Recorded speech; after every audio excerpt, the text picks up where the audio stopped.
Indonesia Tengah. Radio Republik Indonesia ND menghadirkan Warta Berita. Selamat pagi saudara, Anda mendengarkan Warta Berita Daerah RRI ND edisi Kamis 19 Maret 2026 dengan sari berita. Polres ND musnahkan ribuan liter moke ilegal. Kantor Pertanahan Kabupaten Manggarai mulai melakukan pendaftaran tanah ulayat di 3 desa. Bersama saya Leli Kara, kita ikuti segera berita selengkapnya.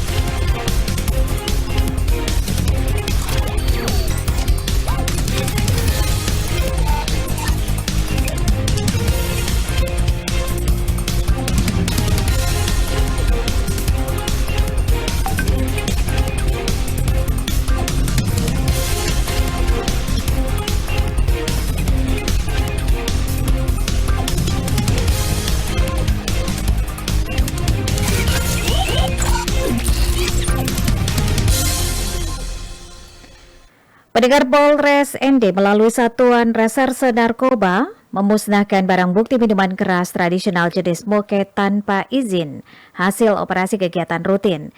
Kegiatan tersebut berlangsung pada Selasa 18 Maret 2026 di halaman Mapolres setempat. Laporan selengkapnya disampaikan Rovinus Wula. Pemusnahan ini menjadi bagian dari upaya transparansi penegakan hukum sekaligus komitmen aparat dalam melindungi masyarakat dari dampak negatif peredaran miras ilegal. Selain itu, kegiatan ini juga menunjukkan keseriusan kepolisian dalam menekan potensi gangguan keamanan dan ketertiban masyarakat. Total barang bukti yang dimusnahkan mencapai 10.650 liter moke hasil operasi sepanjang 2025 hingga awal 2026. Rinciannya sebanyak 150 liter diamankan pada operasi 30 Oktober 2025 di wilayah Kota ND. Penindakan kembali dilakukan pada 3 Februari 2026 di ruas Jalan ND Bajawa dengan hasil sitaan jauh lebih besar. Petugas berhasil mengamankan 300 jerigen ukuran 35 liter atau setara 10.500 liter moke. Kapolres ND Yudi Franata menegaskan bahwa pemusnahan ini merupakan akumulasi dari operasi yang digelar dalam 2 tahun terakhir. Ia menyebut langkah tersebut sebagai bentuk nyata kehadiran negara dalam menertibkan peredaran minuman keras ilegal. Menurutnya, masyarakat di Kabupaten ND dihimbau untuk tidak memproduksi, menjual maupun mengedar moke tanpa izin resmi dari pihak berwenang. Hal ini penting guna menghindari konsekuensi hukum serta dampak sosial yang ditimbulkan. Ya,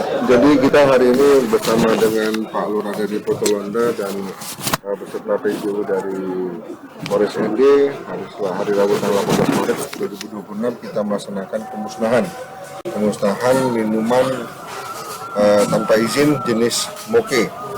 Jadi kegiatan ini dilaksanakan razia dari bulan Oktober tahun 2025 dan hasil temuan dari anggota Sat Narkoba Polres ND pada bulan Februari tahun 2026 kemarin dengan barang bukti lebih kurang 11 ton minuman alkohol jenis moke. Ia juga menyoroti bahaya konsumsi miras secara berlebihan yang dapat merusak kesehatan dan memicu gangguan Kamtibmas. Karena itu, peran keluarga, terutama orang tua, dinilai penting dalam mengawasi perilaku anak-anak. Penindakan terhadap peredaran moke ilegal ini mengacu pada Undang-Undang Nomor 18 Tahun 2012 tentang Pangan. Dalam aturan tersebut, pelanggaran terhadap standar sanitasi pangan dapat dikenai pidana penjara maksimal 2 tahun atau denda hingga 4 miliar rupiah. RRI ND Rovinus Wula melaporkan.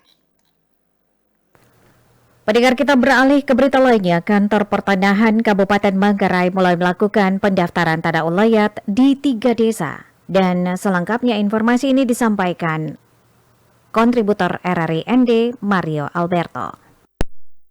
Kalau saya, ini bagian dari langkah yang notabene bahwa permasalahan tanah ini, terutama masalah ulayat itu dia tidak berkepanjangan dan suatu saat tidak menjadi bom waktunya. Kantor Pertanahan Kabupaten Manggarai secara resmi memulai langkah administratif untuk mendaftarkan tanah ulayat di 3 desa strategis, yakni Desa Bulan, Desa Manun, dan Desa Vai Ajang. Langkah ini diambil sebagai upaya konkret negara dalam memberikan kepastian hukum atas hak komunal masyarakat adat di wilayah Manggarai, serta mengantisipasi terjadinya konflik di masa mendatang. Di Desa Vai Ajang, pendataan juga menyasar Benda Norok Depok dengan luas lahan sekitar 15 hektar. Pendaftaran ini sangat krusial agar tanah adat memiliki perlindungan hukum yang kuat dan tidak mudah beralih fungsi secara ilegal. Kepala Badan Pertanahan Kabupaten Manggarai Edward Meteo Yamasi Tatuka kepada RRI menjelaskan proses ini merupakan implementasi dari Peraturan Menteri ATR/BPN nomor 14 tahun 2024. Pihaknya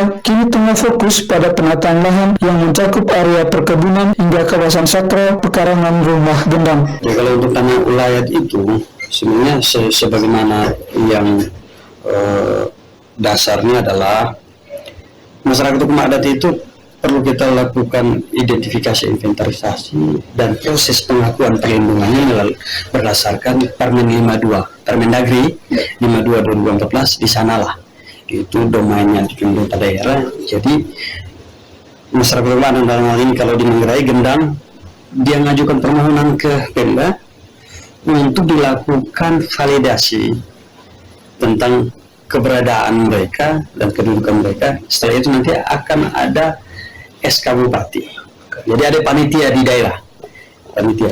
Nah, sedangkan untuk objeknya berupa tanah, itu ketua Gendang atau tua Golo yang mengajukan permohonan ke BPN untuk kita laksanakan pengukuran. Ia menambahkan, hasil akhir dari proses ini bukanlah sertifikat hak milik perorangan, melainkan sertifikat hak milik pengelolaan atau HPL atas nama masyarakat hukum adat. Hal ini bertujuan agar tanah tetap menjadi milik kolektif dan menjadi warisan yang utuh bagi generasi mendatang. Yang masuk pengukuran terhadap objek yang betul-betul memang masih dikuasai oleh Gendang. Yang contoh, dibilang fasilitas yang umum punya.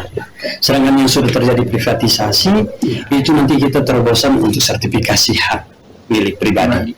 Tapi dengan syarat tua Gendang, tua Golo, mereka yang buat hitam atas putih pelepasan untuk penyerahan hak pada pribadi. Pihak BPN berharap sinergi antara pemerintah desa, para tokoh adat, dan otoritas pertanahan dapat terus terjaga. Keberhasilan di 3 desa ini diharapkan menjadi proyek percontohan bagi wilayah lain di Flores, khususnya di dataran Manggarai, dalam menjaga kedaulatan agraria berbasis kearifan lokal. Dari Manggarai, Mario melaporkan. Panitia Hari Besar Islam PHBI Kabupaten Nagekeo mulai mematangkan persiapan pelaksanaan sholat Idul Fitri 1 Syawal 1447 Hijriah di wilayah Mbai. Sejumlah langkah koordinasi dilakukan bersama berbagai pihak guna memastikan pelaksanaan ibadah berlangsung tertib, aman, dan juga lancar. Informasi ini disampaikan Suimam. Ketua PHBI Kabupaten Nagekeo, Hasbil Rena, mengatakan panitia telah menggelar rapat koordinasi dengan sejumlah instansi dan organisasi terkait. Pertemuan tersebut melibatkan Polres Nagekeo, Satpol PP, pemerintah Kecamatan Aisesa, MUI, Kementerian Agama, pengurus masjid, serta remaja masjid. Menurutnya, hasil musyawarah dalam rapat koordinasi itu menetapkan 5 titik lokasi pelaksanaan sholat Idul Fitri di wilayah Mbai. Penentuan lokasi tersebut mempertimbangkan kapasitas jamaah serta kesiapan fasilitas pendukung di masing-masing lokasi yang disepakati bersama. Hasil musyawarahnya menetapkan 5 titik lapangan sholat Idul Fitri. Lapangan yang pertamanya di Berdikari Danga, kemudian lapangan kedua halaman Mapolres Nagekeo, lapangan ketiga halaman Masjid Nurul Islam Nila, lapangan keempat halaman Masjid Al-Ikhlas Al-Ripit, dan titik yang kelima di Masjid Al-Muhajirin Fakokak. Ia melanjutkan, panitia mulai melakukan berbagai persiapan teknis di lapangan sejak Rabu 18 Maret 2026 bersama pengurus masjid dan instansi terkait. Persiapan tersebut meliputi pembersihan lapangan, penataan area ibadah, hingga pembuatan saf-saf sholat di lokasi yang telah ditentukan panitia. Hasbil menambahkan, panitia juga menempatkan personil PHBI di setiap titik pelaksanaan untuk membantu proses persiapan hingga pelaksanaan ibadah. Kehadiran personil tersebut bertujuan memastikan seluruh tahapan persiapan berjalan sesuai rencana serta memudahkan koordinasi antar panitia di lapangan. Sementara itu, kepastian waktu pelaksanaan sholat Idul Fitri masih menunggu keputusan resmi pemerintah melalui Sidang Isbat Kementerian Agama Republik Indonesia. Anda sedang mendengarkan Warta Berita RRI ND. Pendengar, Bupati ND serahkan surat keputusan atau SK bagi 13 anggota Tim Percepatan Pembangunan Daerah atau TP2D. Laporan disampaikan Nikolaus Makumeli. Bupati ND Yosef Benediktus Badeoda didampingi Wakil Bupati ND Dominikus Minggumere menyerahkan surat keputusan SK bagi tim dan Sekretariat Percepatan Pembangunan Daerah atau TP2D. Penyerahan berlangsung di kantor Bupati ND pada Selasa 17 Maret 2026. Dalam arahannya, Bupati Yosef menyampaikan bahwa pembentukan TP2D merupakan langkah strategis pemerintah daerah untuk memperkuat koordinasi, meningkatkan efektivitas kerja, serta mempercepat penyelesaian berbagai program prioritas pembangunan. Ia menekankan agar tim yang dibentuk dapat bekerja secara profesional, responsif, dan penuh tanggung jawab. Bupati juga mengajak anggota tim menjadikan tugas yang diberikan sebagai amanah untuk menghadirkan solusi nyata bagi berbagai tantangan pembangunan di Kabupaten ND. Dirinya berharap TP2D mampu memberikan terobosan dan langkah konkret demi percepatan pembangunan daerah. Pada kesempatan ini juga dilakukan penyerahan surat keputusan tim percepatan pembangunan daerah, tim TP2D. Pembentukan tim ini merupakan langkah kami pemerintah daerah dalam memperkuat koordinasi, meningkatkan efektivitas kerja, serta mempercepat perbaikan dan perubahan berbagai perangkat daerah maupun seluruh program prioritas pembangunan.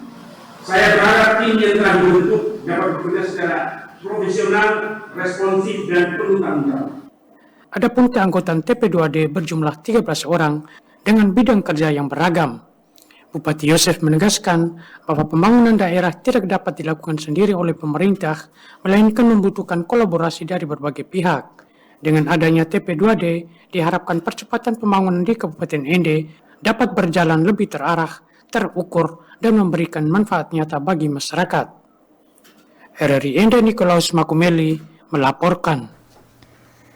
Menjelang Hari Besar Keagamaan Nasional, pemerintah Kabupaten Lembata menggelar gerakan Pasar Murah untuk menjaga stabilitas harga. Program ini juga bertujuan memastikan ketersediaan bahan pokok bagi masyarakat.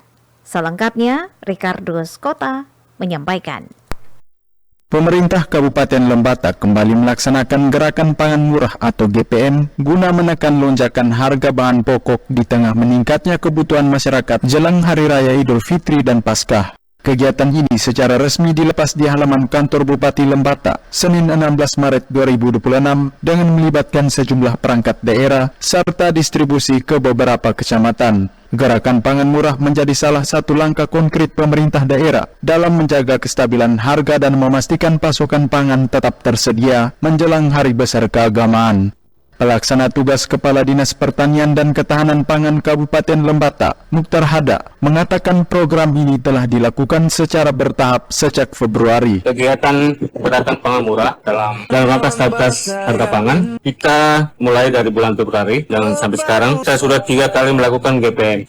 Yang pertama dilakukan di bulan Februari sebanyak 20 ton di bulan Februari kemarin, dan bulan Maret ini di minggu kemarin kita melakukan dengan 25 ton di semua kecamatan, dan minggu ini tanggal 16 sampai dengan 21 kita dengan 30 ton yang tersebar di 8 kecamatan minus kecamatan ATD. Selain menjaga harga tetap stabil, program ini juga diharapkan dapat membantu masyarakat memperoleh bahan pangan dengan harga yang lebih terjangkau. Pemerintah daerah menargetkan distribusi pangan murah ini dapat menjangkau wilayah-wilayah yang membutuhkan intervensi harga sekaligus menjaga daya beli masyarakat. Kedepan, program ini akan dilanjutkan dengan bantuan pangan serta penguatan akses melalui kios pangan di setiap kecamatan. Dengan langkah tersebut, pemerintah berharap stabilitas harga dan ketersediaan pangan di Kabupaten Lembata tetap terjaga menjelang Hari Besar Keagamaan. RRI ND Ricardus Kota melaporkan.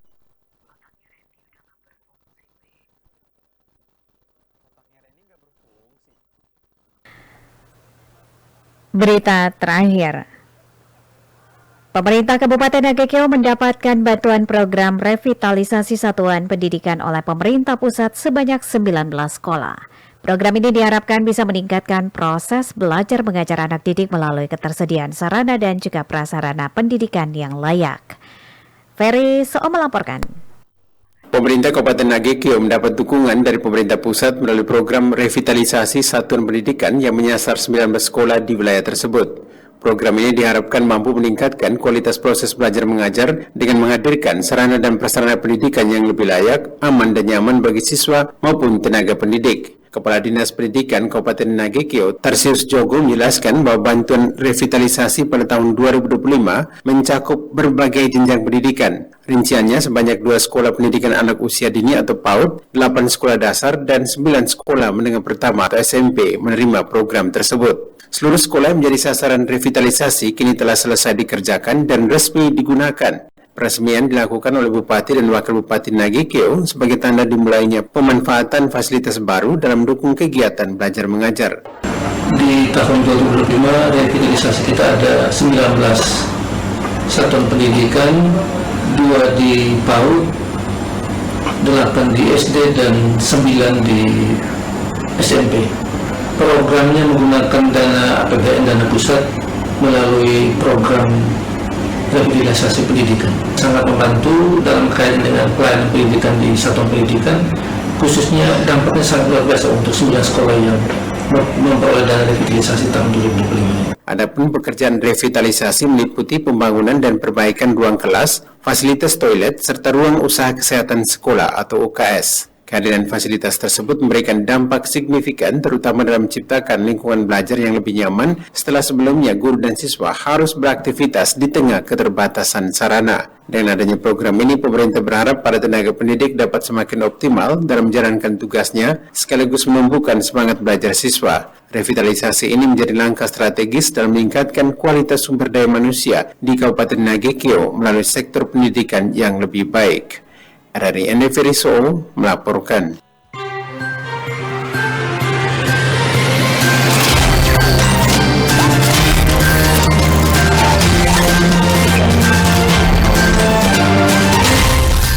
Terima kasih Anda telah mengikuti Warta Berita RRI ND.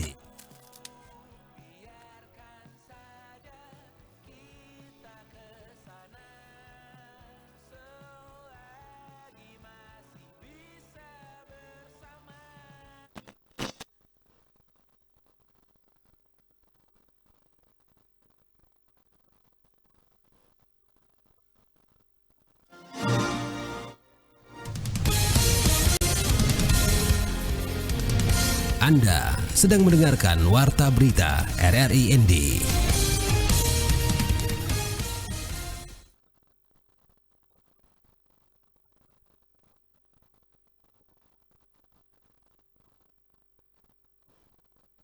Pendengar, sebelum mengakhiri Warta Berita pagi ini, kami hadirkan feature Ramadan dengan judul Ramadan di Perantauan, Rindu Ilham Tertahan Pekerjaan bersama reporter Rahma Suci.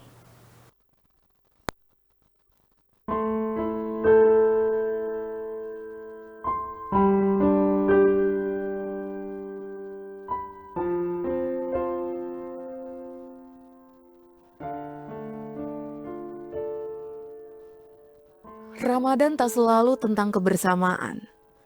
Bagi Ilham, seorang pekerja yang harus tetap berdinas, bulan suci ini justru diisi dengan rindu. Rindu yang tak sempat dituntaskan hingga Idul Fitri tiba.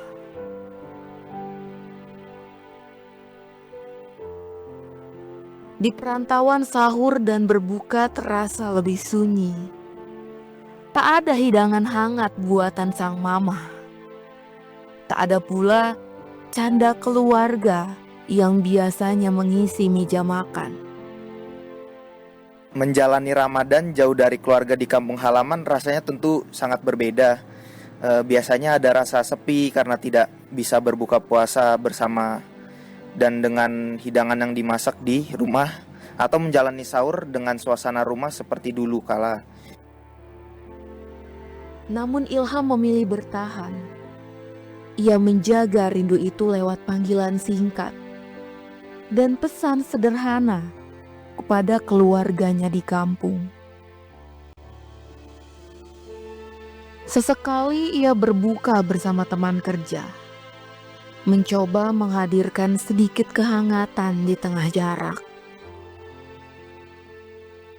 berbuka bersama teman atau orang-orang di sekitar.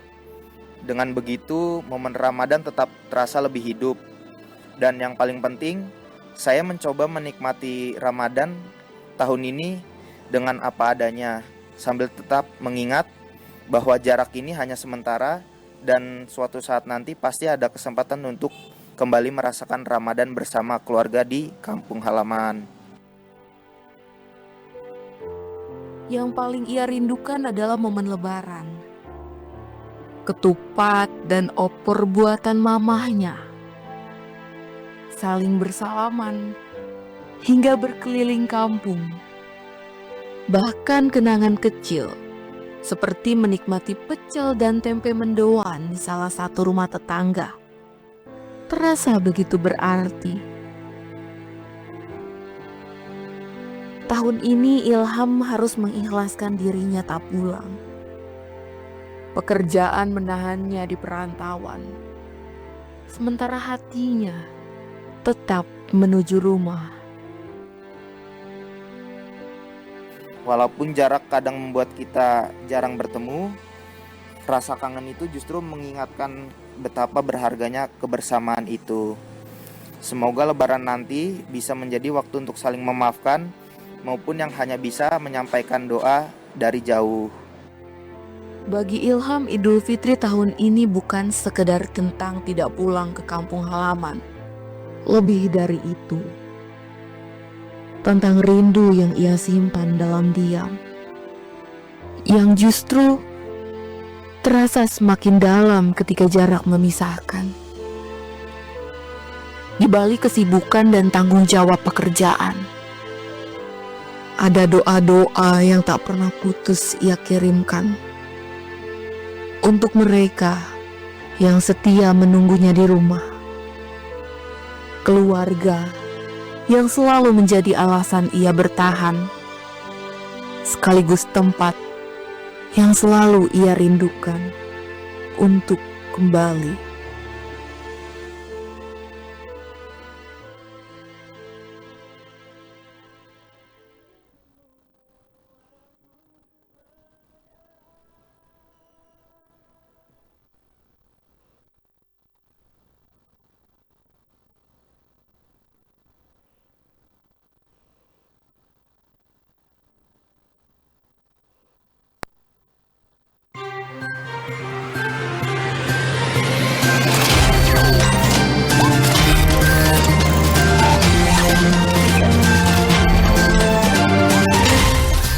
Terima kasih Anda telah mengikuti Warta Berita RRI ND.